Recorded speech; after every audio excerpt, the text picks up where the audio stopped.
Hey everybody, it's Kathy Bosco from Rethink.fm, the forward-thinking podcast about experience design. Join me and special guests to discuss effective design, technology, and the intersection of helping people and entrepreneurship. From user experience research to product roadmaps, we've got you covered. We've all got questions, so let's get started.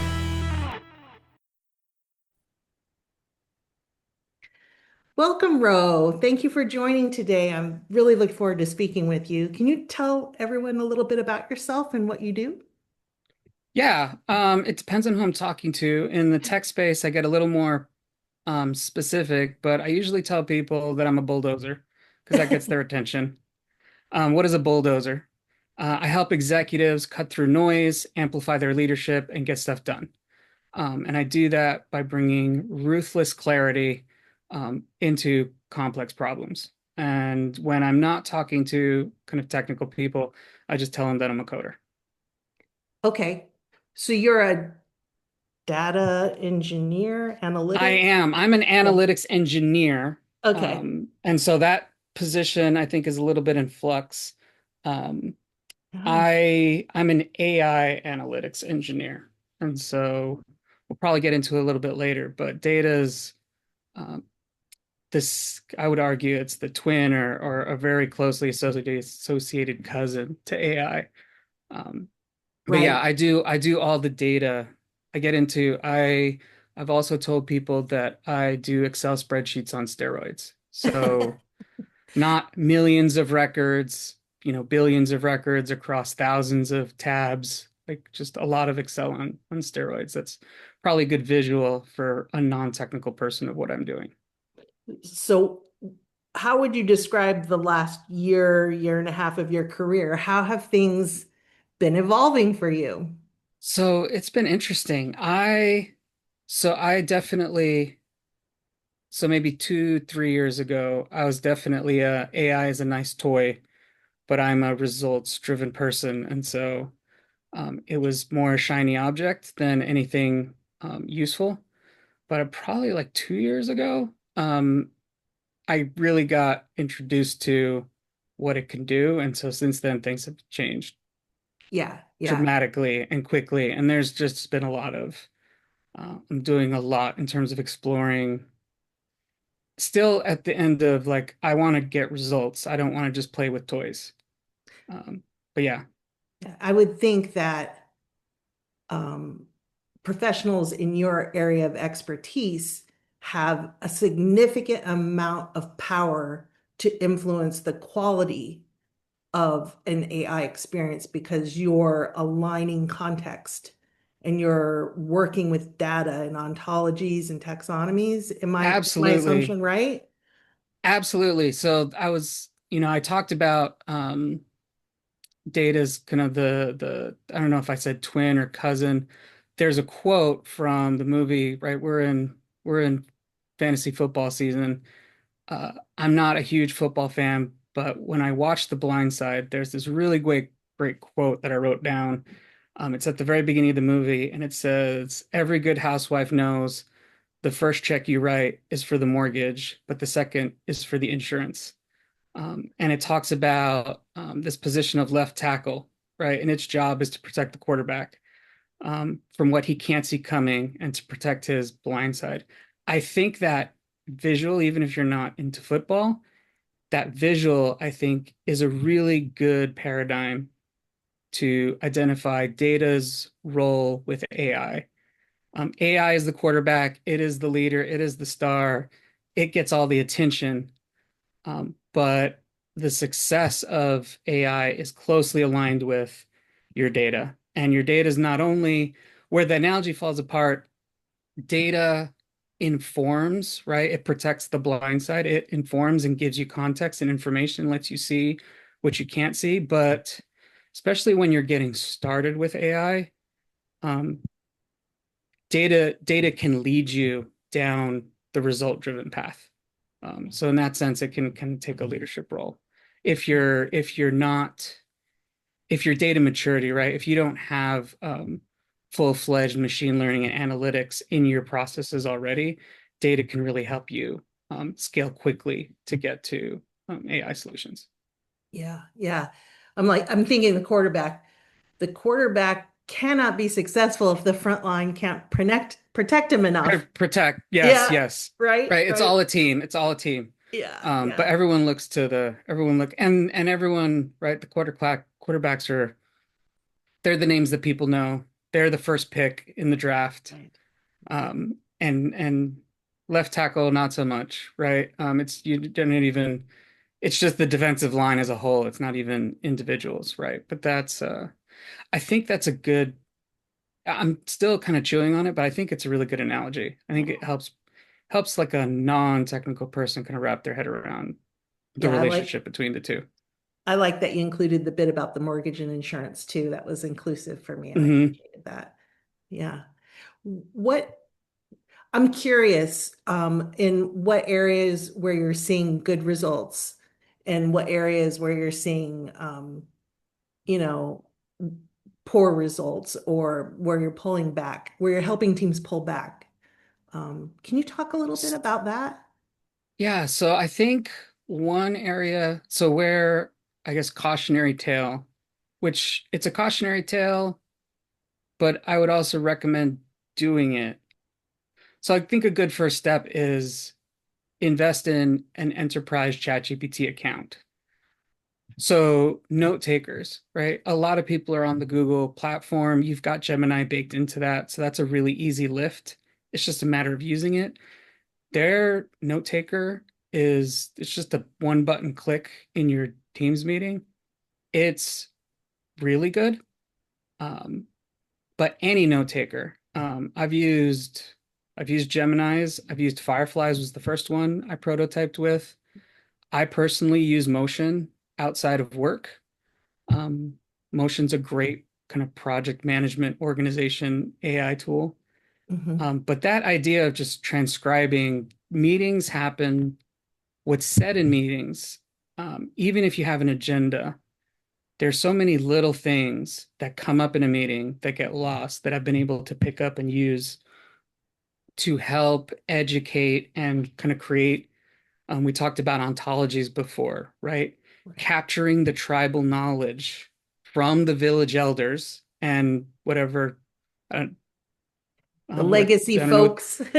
I don't know what the I think for me elders includes it's not just men, right? But I don't know that there's a word for the elder men and elder women, right? All of the elders.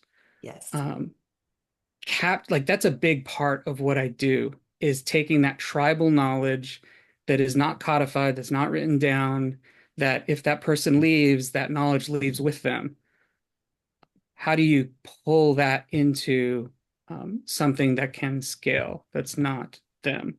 That's a big part of what I do. And so those note takers are a really great place to do that. And it's a really easy lift.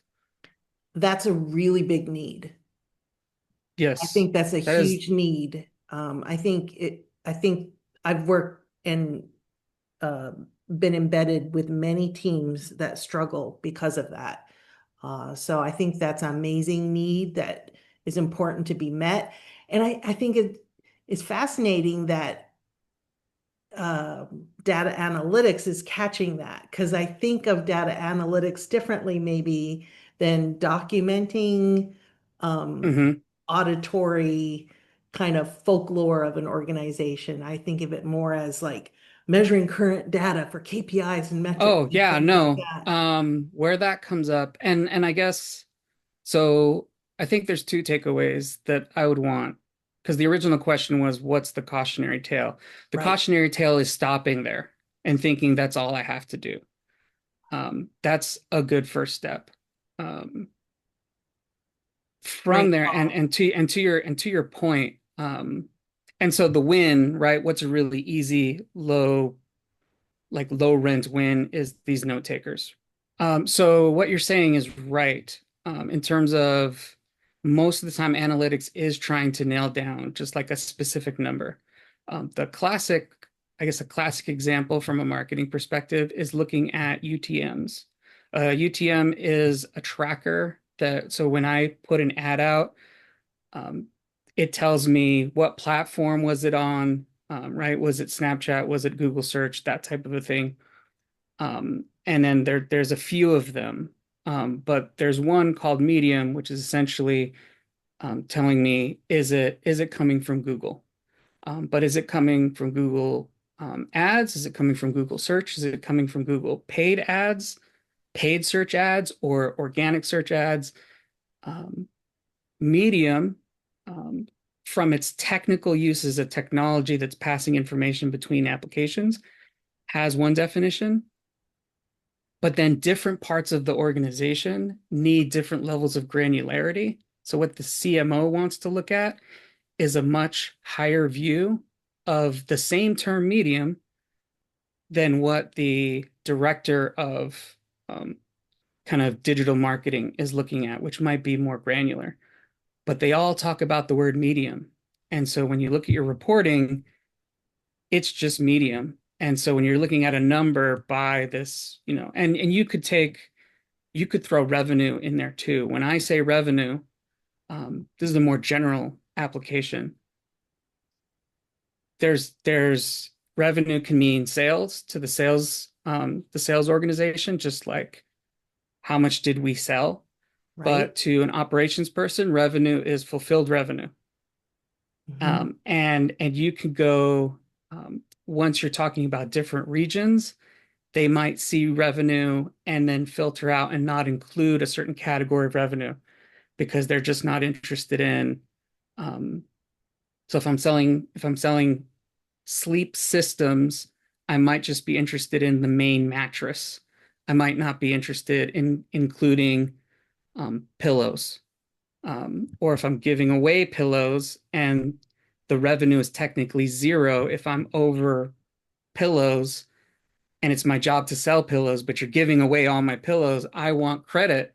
I want some credit for that. And so, what revenue do you associate with a free pillow that helped get a mattress sale? Like all of these things, the data is there, but there's a tribal wisdom component or even a tribal desire of how they want to see the data. And analytics has to capture that. And that's not in the table. And so that's where uh, you need, to the extent that that can be clean. uh, I don't have a good word for what that is, but that falls under analytics, right? That happens behind the scenes. That is the lion's share of what I do. But then taking that knowledge and scaling it is where you get into knowledge graphs and ontologies and that kind of a thing. Right. So correct me if I'm wrong. You're talking about a semantic layer where one term can mean different things to different areas of an organization. Yes. And And that's where I think Joe Reese, what did he call it? He called it the pedantic layer, okay, yeah, which you can get really, so to someone like me who's very literal, you can get very persnickety about what goes in there. But yes, generally that's 100% true. got it, got it. So it's kind of like a parent-child. So revenue is this, and then revenue can mean this thing, depending on how you It could either be like you're saying, or so it could be parent child, or they could be cousins, right. That makes sense. right? Thank you. So they could be synonyms of each other, Right. not just necessarily. So you can have, so That makes medium more sense has with the kind of like that. mattress. Yeah, with revenue, I think it's more, and this is where having someone, you need someone who has this kind of general knowledge of the structure, but then you also need that person to talk to, um, right? If you're a business at any stage, you have subject matter expertise in the thing that you do. And so teasing out that subject matter expertise and putting that into a system is kind of that's Yeah. where someone like me is useful. Yeah, and I can see you pairing with someone like me or our research or content design team who's like creating the dictionary and the definitions and the synonyms and evaluating if Hmm. do we Yep. is this really the best mix? Like how can we simplify and accelerate our ability to work together through clarity of definition Right, right. and And nomenclature? identifying which definitions matter and which ones don't, right? Yeah. And that is I have my own recipe of how to do that. But yeah, there's a data-driven way to do that. And this has become more critical because of AI, would you say? Absolutely. Yeah, it's Absolutely. really ramped it up, right? It's almost So I like think AI readiness. yes, that's a good way. I think that's a good way to put it. I would so yes, AI readiness. I think there's a sense that AI should be able to help you do this. And I think it will in the future, like most roles. I think there's a lot of buzz and hype about AI is going to kill jobs. Uh, I, as I've explored how to do that, um, there's a lot. I mean, you can essentially automate someone's job right now. There's going to be a lot of cost and effort to replace that person, and what you're going to get is going to be passable. If that's like if it's going to How, be implemented, it has to be passable. But if you were to take like your highest performers and then pair them up with AI in a meaningful way, and essentially kind of what you're saying, that partnering, Mhm. um, you can extend their performance and that combined performance of your performers with AI, they're gonna outperform a person by themselves. They're gonna outperform AI by itself. Uh, if you look right now, I think OpenAI is hiring content strategists. Well, OpenAI, ChatGPT is really good at creating content. Why do they need content strategists? Because they see that pairing as it's going to be a lower investment and it's going to be a higher return, and so it just makes sense. And so as I've tried to explore how to completely automate things, there's just more leverage in the partnering, and so I don't really see AI will take some AI is not going to take jobs wholesale, right? There's going to be a need for people to do stuff, but the way we work is absolutely going to transform. More strategic? I think, you know, the business models around AI are not mature. Like we don't know how much it's going to cost to Absolutely. offer something. There's people's needs for it also all over the place. Um, how hard it is to generate like an AI result can be very difficult or very easy depending on where you're at with what you're trying to do. Reliability. I mean, there's still a lot that we just are There assuming it's going to is. work There out, and is. it may not. No, that's 100%. That's Yeah, 100% true. yeah. I love using AI as a note taker and transcripts, and I love looking through them. It in some of my UX research tools, and like we said, we're not advocating for any particular tool here. We're just sharing our experiences with different tools and workflows. But a lot of the tools' ability to summarize are very helpful, but it can't give that context that I'm looking for while I'm observing someone try to accomplish a task using our workflows and tools. I can see them squinting.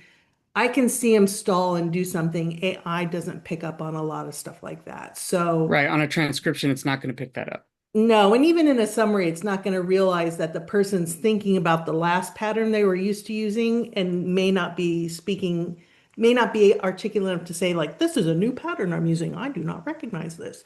But I can see it in Right. their face.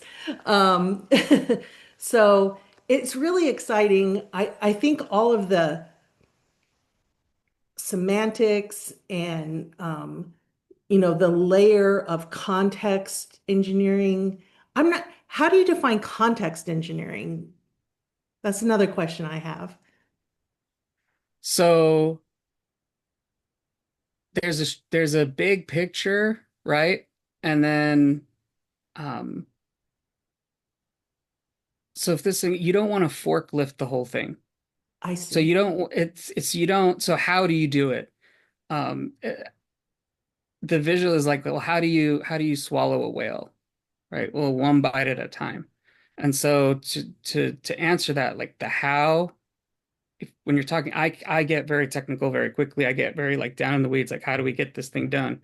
Um, Step one is is from a strategy perspective, um, you need to have like a you need to have an AI strategy in place.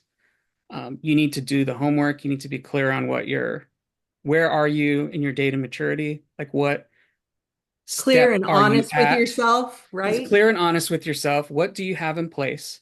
And the thing is, you shouldn't look at that as an inhibitor.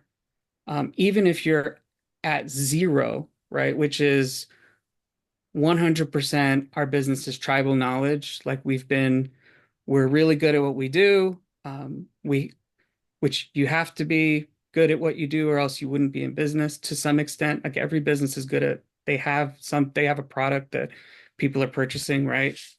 Um, so even if you're at zero, where all you have is subject matter expertise in the producing of whatever it is that you're doing, there is a monetization step, um, all the way up to the most advanced AI tools. And so being clear on where you are, identifying what that monetization step is, right? Because at the end of the day, it doesn't work unless you're creating value. And it doesn't have to be money per se, revenue, but I like money.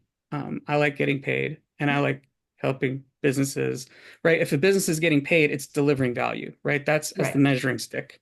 And Agreed. so it's not about the money, but money is easy to count, right? It's easier to count that than kind of like the touchy-feely value delivery. So that's one, that's like strategically you need to figure out what step you're at so that you can identify that project that you're going after. And then the how is on that specific project, just scoping down on, okay, let's just focus on this one workflow and building out the knowledge graphs and the kind of the just all the stuff that goes around it, around that one process. And there might be more than one process. And so you zero in, you go small picture, and then you get that thing going. Okay. And then That you use an helps. iterative process to, and then you and then if and then it's an iterative process. You take the learnings from that, apply it to the next one, and the next one should go faster, right, from those learnings. Mhm. And you can scale that way by taking your learnings, building out processes to do the thing, right, that are repeatable. Um, Good project managers, right, should help you do that. That makes sense. Thank you for talking me through that. I really appreciate it. Yeah. And I'm in my role, I'm constantly trying to create taxonomies within each system so that the Hmm. systems are using the same taxonomies to talk about, Yes, yes, um, 100%. you know, Because that's scalable. Those yeah, taxonomies are scalable. Um, I have seen where just not even looking at the measures, just helping a CEO and a CMO and a COO and the CFO, right? Having all of them, um, just creating, not even showing them the number, just getting clarity on what, quote, I'll use revenue, but whatever the thing is that they're talking about, making sure everyone's on the same page. yeah, yeah. I'm working on a little, I'm going to publish my playbook on how to do taxonomies, in my spare time, which I'm having trouble finding right now, but Hmm. and I know we're going to talk about your writing, but I have a simple playbook on how to document the taxonomies into, a couple levels that, and how to break it down in terms of the unified customer lifecycle, how customers talk about it, how customer facing teams talk about it, and then how we talk about it in the code bases and data and things like that. Aligning those things, but also giving ownership to them. So everything on level two would be like a feature or a workflow or something where a PM owns it. And because I'm a researcher, I'm centralizing all of the customer insights and research intel into those taxonomies so that PMs can work with engineers and designers to actually prioritize a roadmap with evidence-based decisions. And then we can use all the data and analytics to, measure the impact in various ways we have to. Hmm. But it really is, um, it really does accelerate our ability to work together and make the right decisions instead of just pumping out features. Should we be building that right now? Right. It, what has to happen first? Do we need to, you know, is our data reliable right now? Does everyone Hmm. trust it? Things like that. So let's talk a little bit about your writing. I know you've been kind of coming back to writing, and I wonder if it's your chance to be reflective or learn or um, share, or what motivates you? So I like thinking, and I am an aggressive reader. I've kind of my life of reading has very much been like Thanksgiving, where I'm just constantly just like taking stuff in. And so there's all of this floating around in my head, and it's one of the people that I like to read is Stephen King. And if you so I don't know how familiar you are with Stephen King, but there's two movies. One is what's it called? Dreamcatcher. I was like, there's like a web or something. So Dreamcatcher, really great movie. But there's a scene that takes place in the guy's head, and it's just this vast attic slash library. Like it's got cobwebs and it's wooden shelves and just rows and rows and rows of books. And then more recently, Doctor Sleep, there's some scenes that happen in people's minds, and you're inside like a girl. The villain is in this girl's bedroom while she's asleep, and she's rooting through she's got like filing cabinets with files in it. But this idea of like files or books, right? Like this is kind of Stephen King's visual for our minds. And so my mind is very much right. I've got all these books and notes and things kind of floating out there. So my writing is my chance to take my attic and turn it into um, a library, right? That's categorized, that's alphabetized, that has sections. And so it is reflective, but it's also kind of learning, putting all of that random knowledge into some type of productive use. Hmm. Structuring it for yourself, making connections. Right, Yeah. exactly. And I enjoy the like if I could do anything on Saturday morning, like when I visualize what would I want to be doing, like hanging out at a Starbucks writing on my laptop is that thing. And so Ah, I think it's great that you give that to yourself, and it's so easy to sort of prioritize other things sometimes when oh, for sure, because I'm much more comfortable in Excel. And so Excel steals. So I didn't write the last 2 weeks, and it's because I was just writing Python. And so keep being disciplined and giving myself the space to say like um, write actual English as opposed to code. I'm good. better at the code, but it forces me to. I'm a little bit out of my comfort zone, but I do enjoy writing. Yeah, yeah. And I think I know for myself, Ro, I kind of go in spurts where like I'm like taking stuff in, professional growth, go, go, go. I'm on a big ramp up of Mm-hmm. professional growth. And then I need to kind of slow down and put it into practice, sort of. Or Mm-hmm. like you write, I think that's great. Yeah, being okay with I don't have to be on that like super rocket jet progressive, like learning, learning, learning all I the think that's a lot time. of so in another podcast, um, so I wrote one of the first things I wrote about was more about my experience going from non-technical to technical. And what you're talking about in the area of looking for employment, when you're told at the end of an interview process, we went with someone with more experience, that's painful, that's hurtful. And so, especially in more tech, in like UX, um, UX product, right, in software, these are more, there's intelligent people work in these areas. We're not dumb, and so that learning provides us dopamine, and Yes. so we escape into kind of that dopamine seeking, nurturing, like I'm good at learning. I want to feel good. I don't want to feel hurt. And so they told us we need more experience. So we go pursuing another degree, another certificate, another course, another project. When we're really, what we're really doing is soothing the hurt. And I think that can drastically slow you down. So I asked you a few questions ahead of the call, and you mentioned some of your work in the past over the timeline of AI stories and monetization products. Can you tell us a little bit about how you've progressed through those years? Yeah. So the timeline is less me personally. So as I share this, I want like there are people right now who their AI journey is literally, so how do I use WhatsApp? Right. And I know I need to do something with Facebook, but I just don't have the time to learn yet another thing.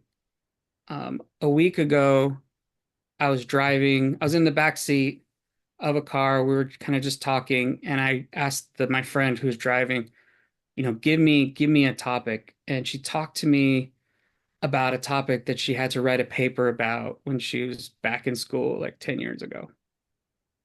And I threw that into ChatGPT, and then I started reading the paper that it wrote, and her mind was blown. And so, um, when you talk about timeline, like the timeline I'm talking about is more like the big players, so Oracle, SAP, Looker, Databricks, like software.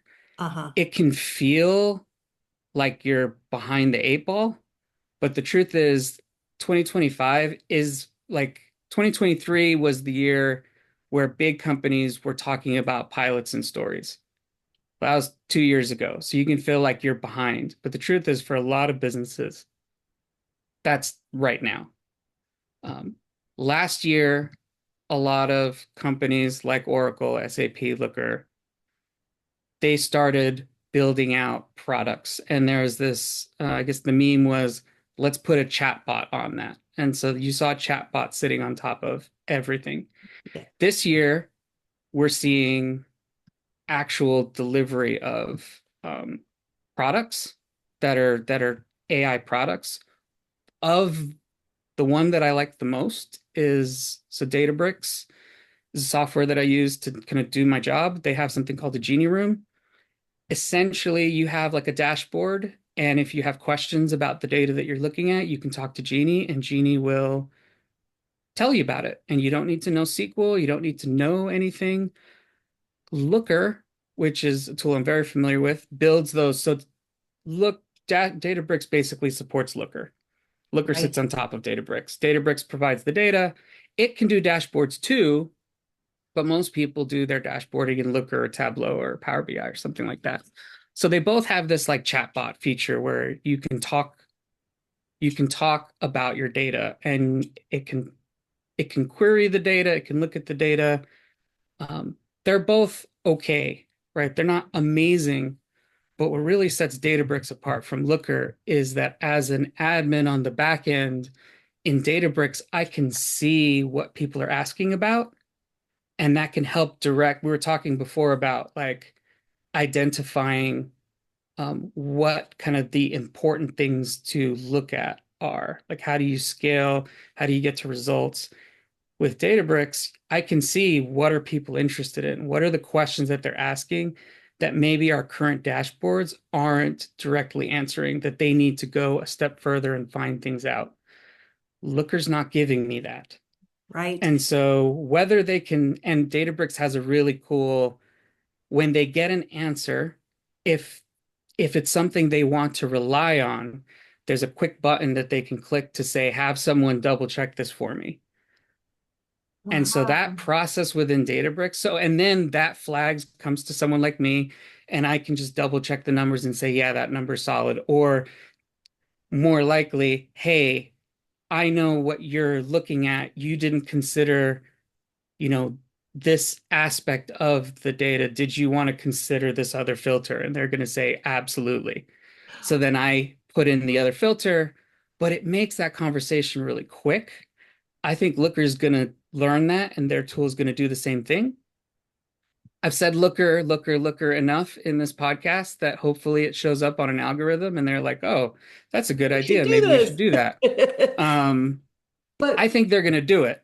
But that process is it's not so much the tool as much as that process the is communication gonna, yes. insights that you can observe what people are trying to search and understand and add that context and improve the experience there. But the fact Hmm. also that you're getting an internal notification, Hmm. that's missing in enterprise. That's good. Internal. Well, Databricks is doing it. I Yeah, I think other mean, people are going to yeah, catch there's a on. need more of a They're need. going We to need catch more on of to it. it. Yeah. Yeah. 100%. That's going to, um, and so next year, you're going to see more headlines about either. So, um, I'm not super familiar with what Oracle did. I know they've been in headlines. I believe their stock just shot up a ton based on solely expectation that they're going to outperform in a big way. And so next year, they're either going to do that or they're not, right? And either way, we're going to read about it. But next year, I think we'll see more of that kind of thing where people either knock things, you're going to see these home runs, or if someone did not invest in the blind side, right? If someone did not have a strong left tackle, Yeah. they're going to get blindsided. They're going to get hit, they're Yeah. going to hit brick walls. They're going to stumble, and we'll see that in spectacular fashion. And us who may be quote unquote behind, but that's the majority of businesses, can use those as kind of like use that their hindsight as our foresight to step in a little bit quicker. Oh, that's a great sentiment to maybe wrap things up. How can people follow your work and keep up with what you're sharing, Ro? So on so if you're in technology, my Substack, that's another trend I think that's picking up. Um, I have thoughts on Substack and Medium, but definitely, um, I think there's a great conversation happening on LinkedIn, but I think that conversation is moving to Substack, and so look for me on Substack. You can look for me on I'll LinkedIn too, but all yeah, right. We'll put links to both of those places in the show notes, and some of the different tools we happen to talk about that um, we're not necessarily endorsing or getting paid to speak about. I love Looker. In my experience, most people hate Looker, which is why I think it's so great. Is people they love to hate it, but then they still use it. We gotta have it sometimes, you know? And That so, visualization is so helpful. mhm. Yeah. Well, cool. It's awesome talking to you, and I appreciate hearing about your taxonomy. I think that is a very needed. I think a taxonomy playbook is a needed thing because once you're good at analytics and machine learning, you need something like that to kind of take the next step towards AI. Oh, well, thank you. You've inspired me to give myself that time on a Saturday morning and work on Yep. it. I'll think of you writing at Starbucks. Thank you so much for coming by and sharing Sounds good. today, Thank Ro. you. Thank Great. you. Thank you for having me. Great to speak with you today. Bye-bye. Likewise. Take care. Take care.